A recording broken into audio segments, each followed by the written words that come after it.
Bueno, ahora va a hablar Verónica Gago. Verónica es doctora en Ciencias Sociales de la UBA, docente en la Facultad de Ciencias Sociales de la UBA, IDAES de la UNSAM, investigadora del CONICET. Es autora del libro La razón neoliberal, de Tinta Limón Ediciones, y integrante del colectivo Ni Una Menos.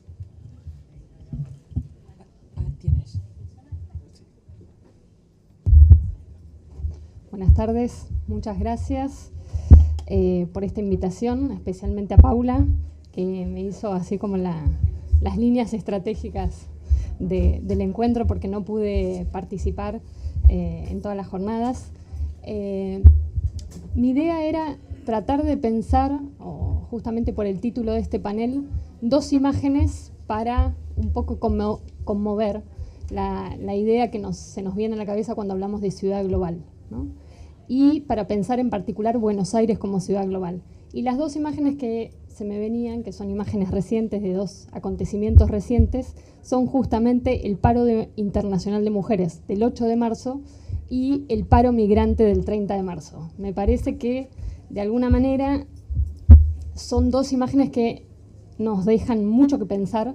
a qué le estamos llamando ciudad global y en qué sentido Buenos Aires se ubica en esa especie de geografía política. Digo dos o tres cosas nada más de cada uno de los acontecimientos que me parece que tienen que ver con esta definición de ciudad global. En principio, la cuestión del paro internacional de mujeres creo que tuvo su relevancia global y una capacidad de repercusión y de conexión justamente por su fuerza y su potencia de conectar la violencia de género con la violencia económica, política y social. Ese tipo de ensamblaje, de lectura, nos permitió, me parece, apropiarnos de la herramienta del paro y hacer un cruce que, en general, cuando las narrativas de género se concentran solo en la cuestión de la violencia, declinan en las figuras privilegiadas de la victimización de las mujeres. Me parece que el tema del cruce con la herramienta del paro, movilizar esa herramienta y a la vez hacerla desbordar por todos lados, tuvo una eficacia política que se notó en el modo en que se fue armando la misma movilización, la misma discusión de qué significaba parar para las mujeres, en qué ámbitos estábamos parando, qué significaba que paren las mujeres de la economía informal, que fueron las primeras que nos dijeron no podemos parar porque si paramos ese día no comemos, pero somos las primeras que vamos a parar. Es decir, tratar de integrar todas estas realidades del mundo del trabajo, leídas en clave feminista, no como una debilidad, pensando en la jornada del paro, sino justamente como una cantidad de realidades heterogéneas que el paro, pensado bajo esta nueva dinámica, tenía que ser capaz de alojar y de darle fuerza política. Esa conjunción me parece que nos hace tener ahora en la cabeza un mapa del trabajo, digamos, leído así, insisto, en clave feminista, que permite una relectura de las economías populares, de las economías informales y, por lo tanto, de las maneras en que la economía de las mujeres y las economías informales y populares ocupan la ciudad y, sobre todo, producen ciudad, ¿no? Hacer esa dimensión que cruza economía y producción de ciudad.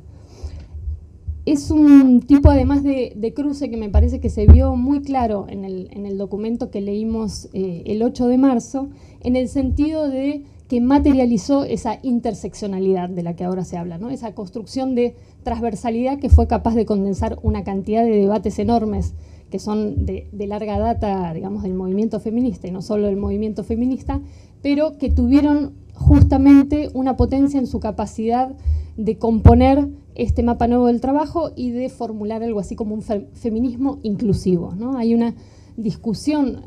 muy grande, muy abierta, muy rica, en la que me parece Argentina está diciendo muchas cosas, y esto gracias también al tipo de conexión con las luchas latinoamericanas, que tienen que ver justamente con cómo se compone esta intersección y qué fuerza política tiene esta intersección.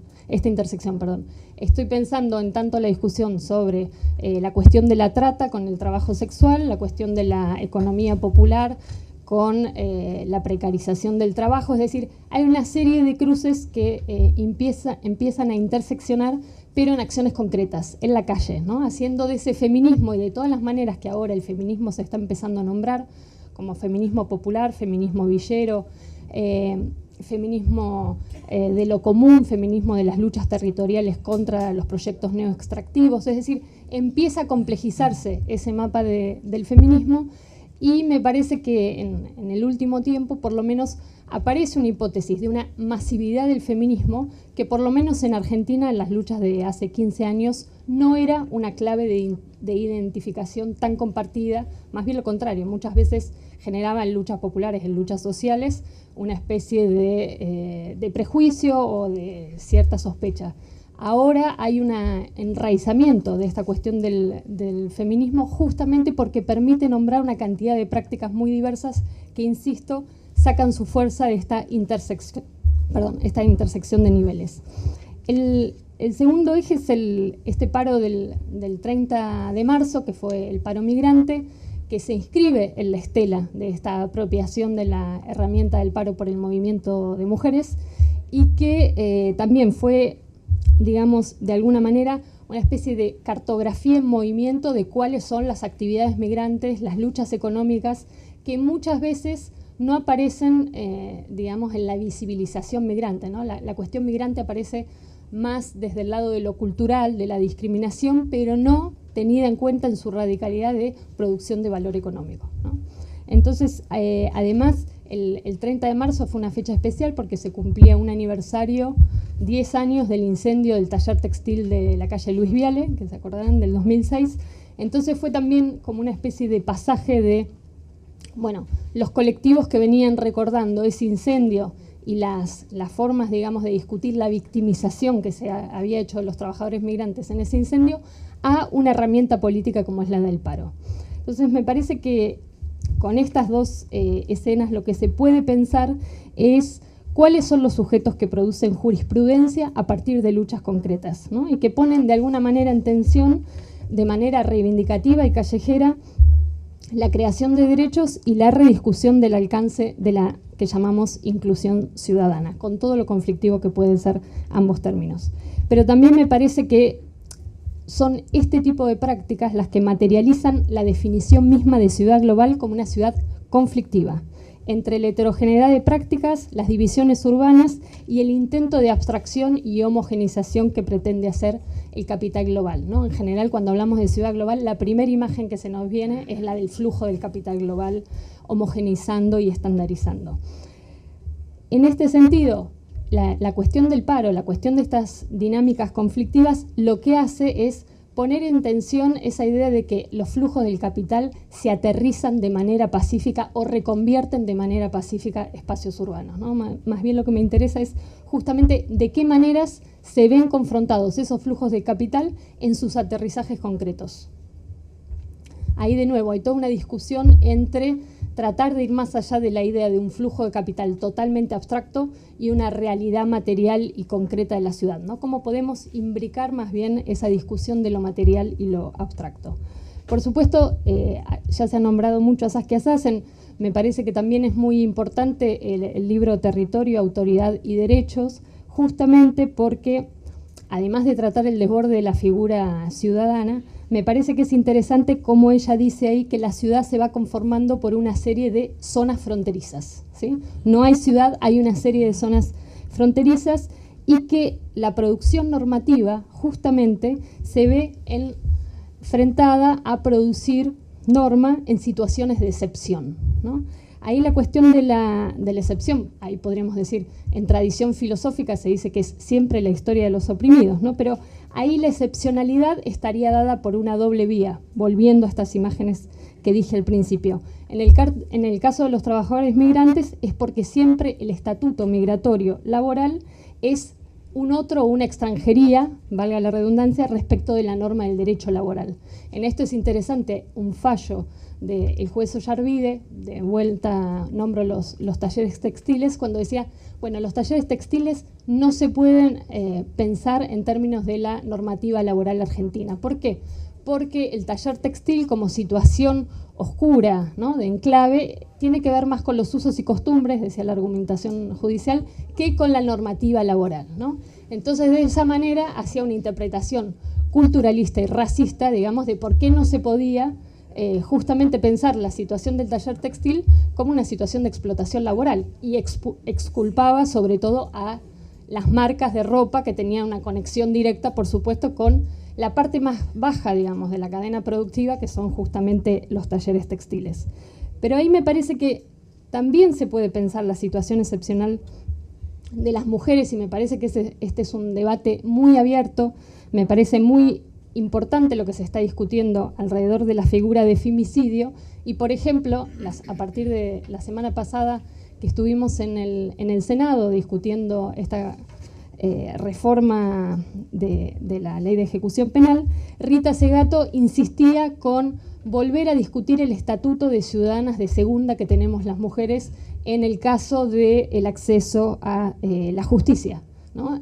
Mostrar desde ese lugar el carácter misógino del sistema judicial. Es decir, ahí habría que volver a pensar si esa excepcionalidad sirve para las mujeres y ahí hay un libro clásico que a mí me gusta muchísimo, que me parece que puede darnos algunas pistas, que es el de una filósofa que se llama Carol Pateman y que justamente ella trabaja la idea del contrato sexual que estaría por debajo de todo contrato social, ¿sí? De hecho, la idea de ella es que hay una ficción de origen, una fábula del patriarcado que es justamente esa escena mítica de la teoría política del contrato social firmado por hombres blancos, ¿no? Y ella dice, bueno, por un lado esa escena atribuye el poder creativo, ¿no?, específicamente masculino. Los que pueden dar luz a las formas políticas son los varones blancos y sus voluntades contratantes. Y a la vez lo que ella está pensando ahí es que la mujer aparece en el contrato bajo el contrato de matrimonio, el contrato de prostitución o el contrato de subrogación de vientres, ¿no? Pero dice, lo que está claro es que, a diferencia de la voluntad contratante, cuando se habla de mujeres, lo que está en primer lugar es el cuerpo, ¿no? Y eso abre como una especie de desfasaje o de estatuto diferencial de cómo aparece la mujer en el contrato y por qué el contrato sexual, y después ella va a agregar el contrato también racial, es la parte reprimida del contrato social, ¿no? Me parece que esas figuras, digamos, se pueden volver a pensar en cómo de alguna manera aparecen en el espacio público, ¿sí? No solo en la discusión de la teoría política, no solo en la cuestión de la especificidad jurídica, sino también cómo eso tiene su manifestación, su materialización en el espacio público. En ese sentido, digamos, si volvemos a esta idea también del doblez de este contrato racial, me parece que en América Latina hay una cantidad de producciones. Nombro una autora que a mí me gusta y me interesa en particular, que es Silvia Rivera Cusicanqui, que ha hecho un análisis de cómo en Bolivia, digamos, toda la inflación de la retórica ciudadana, liberal, republicana, lo que hace no es sino hacer proliferar las distinciones pigmentocráticas. Entonces, cada vez que se habla de ciudadanismo o de republicanismo, dice lo que se genera por abajo es una multiplicación de segmentaciones que tienen que ver con una especie de distinción al infinito del color de piel, ¿no? De marrón más oscuro, hijo de chola, etcétera, ¿no? Entonces, lo que ella marca todo el tiempo es cómo la cuestión colonial aparece en ese desfasaje entre retóricas, podríamos decir, contractuales, ciudadanistas, liberales, republicanas, y prácticas del cotidiano que organizan justamente un sistema de jerarquías racistas, clasistas y sexistas, ¿no? Me parece que este mismo análisis en que Buenos Aires muchas veces se ha pensado como, digamos, totalmente exenta de este carácter colonial. Tenemos algunas escenas muy concretas para pensar la dimensión colonial de nuestra ciudad. Bueno, recordarán la secuencia del Parque Indoamericano, ¿no? Y del desalojo del Parque Indoamericano, que inaugura, me parece, y esto lo trabajamos con distintos colectivos, inaugura una secuencia que es el desalojo del Parque Indoamericano, que va en paralelo a la campaña Sos Bienvenido en Buenos Aires, con la constitución de este centro de detención migrante y el DNU migrante de este año, ¿no? Hay toda una secuencia ahí que va en paralelo a esta especie de retórica multicultural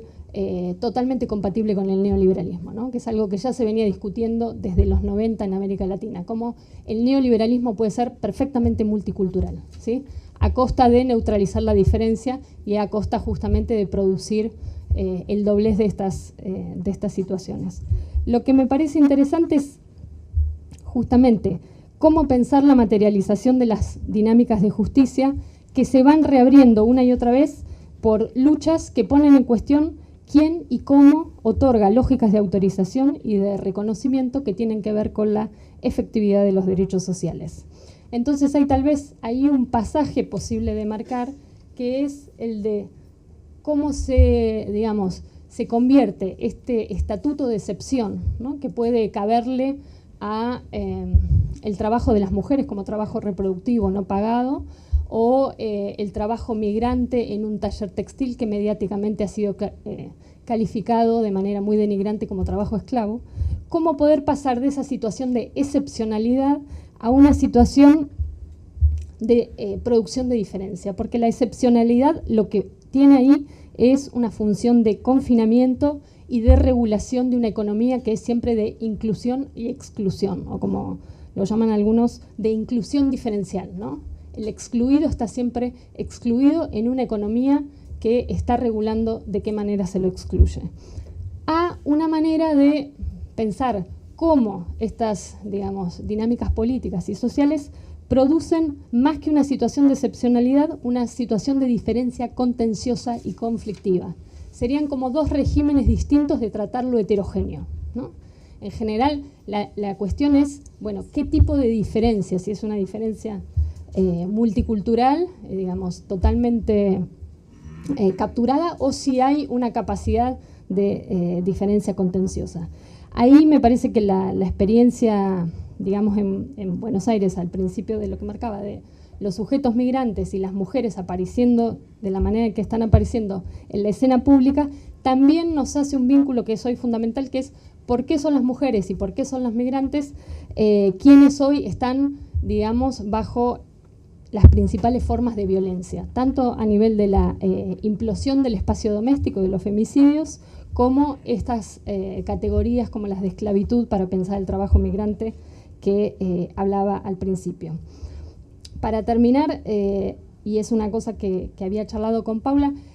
una categoría que puede servirnos más que pensar, más que la ciudad global, pensando en esta cuestión de la diferencia y de la dinámica conflictiva y política, es una que habla de la ciudad abigarrada, ¿no? Abigarrada es un término que viene de la sociología boliviana de los años 70, pero que ha sido, rediscutido y puesto en otros contextos, y que de alguna manera me parece que podría pensarse como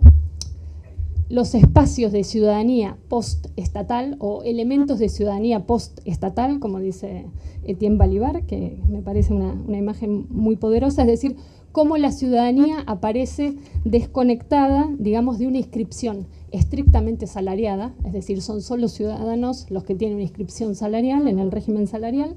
y de una inscripción estrictamente nacional. Es decir, hay una idea de poder repensar las figuras de la ciudadanía y de la inclusión ciudadana más allá de los límites del Estado-Nación, más allá de la inscripción asalariada. Y justamente me parece que es a partir de esta dinámica contenciosa de producción de derechos, a partir de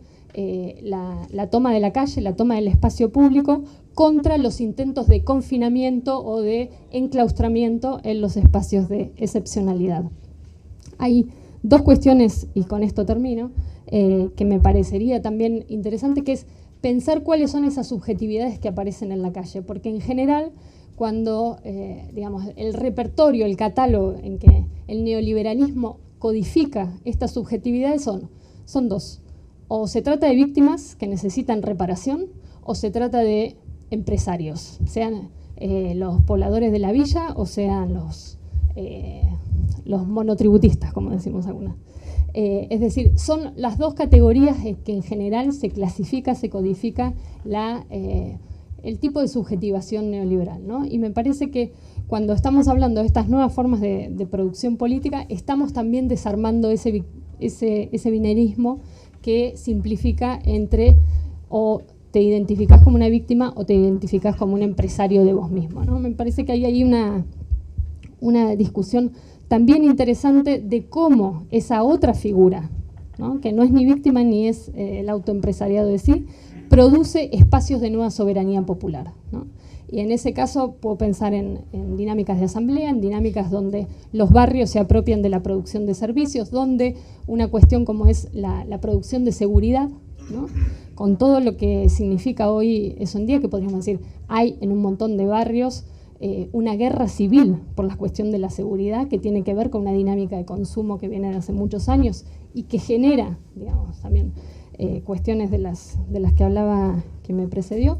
que me parece que están también poniendo en discusión la noción misma de soberanía, ¿no? Y en qué sentido hay una soberanía que está ligada a estas formas de ciudadanía post-estatal, ¿no? Esa me parece que son